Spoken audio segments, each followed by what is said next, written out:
Bonjour et bienvenue sur cette nouvelle vidéo, la main droite. Donc, comme vous l'avez déjà vu sur la vidéo sur la position, la main droite, j'en parle déjà, hein, c'est vraiment l'important, c'est en fait d'avoir cette main au-dessus de la rosace et puis les doigts, alors pas rigides comme ça, mais en tout cas perpendiculaires aux cordes de la guitare, d'une manière assez souple évidemment, hein, c'est pas les doigts complètement droits comme ça, mais en tous les cas, de faire en sorte que quand on joue de l'arpège, je vais revenir dessus dans un instant, et bien que ce sont les doigts qui bougent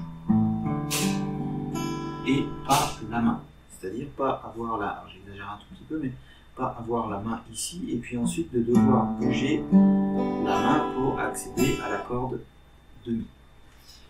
Donc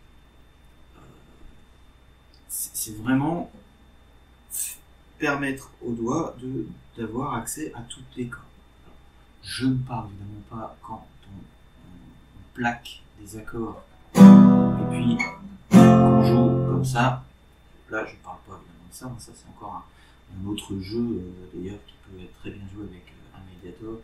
Moi je joue avec souvent avec les deux doigts collés comme ça. Mais voilà, c'est pas de ça que je parle bien de jouer de l'arpège. Alors, jouer de l'arpège, en fait, c'est quoi? C'est jouer une corde après l'autre ou plusieurs cordes les unes derrière les autres, mais voilà, ça, c'est de l'arpège. Quand on joue Nothing Else Matters,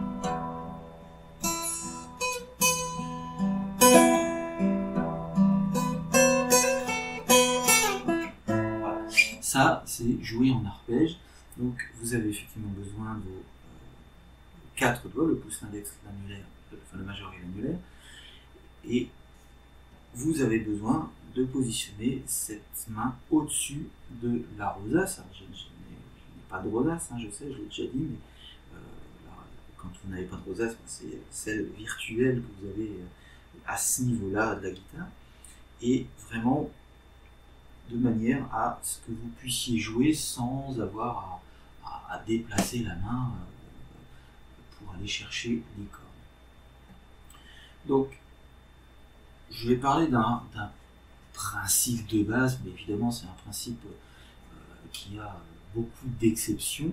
C'est que, en général, les cordes de grave sont plutôt jouées par le pouce, alors que les cordes aiguës sont plutôt jouées avec les autres doigts. C'est un principe de base, mais évidemment, il y a plein d'exceptions. Mais vous allez voir dans les morceaux que l'on va jouer, que effectivement, on va souvent jouer les cordes de basse, mi, la et ré avec le pouce, et puis le reste avec les 3 autres doigts. Donc, si je joue par exemple, pardon, excusez-moi,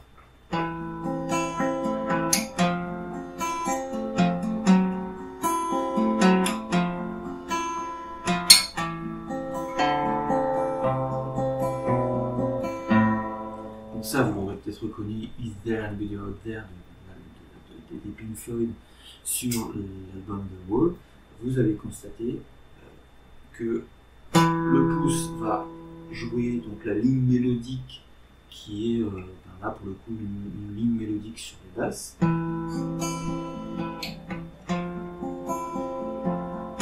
Et puis les autres doigts vont se concentrer plutôt sur les notes aiguës.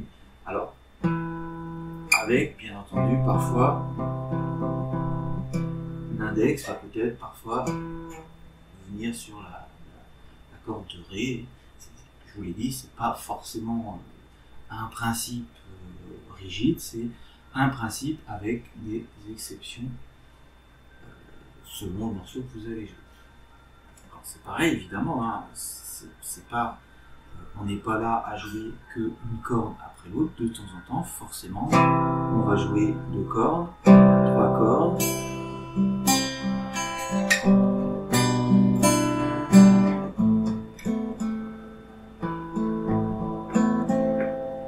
Voilà, une petite improvisation pour vous montrer que évidemment pareil, rien de rigide là-dedans, c'est selon le morceau, mais le tout évidemment est de choisir les bons doigts au bon moment.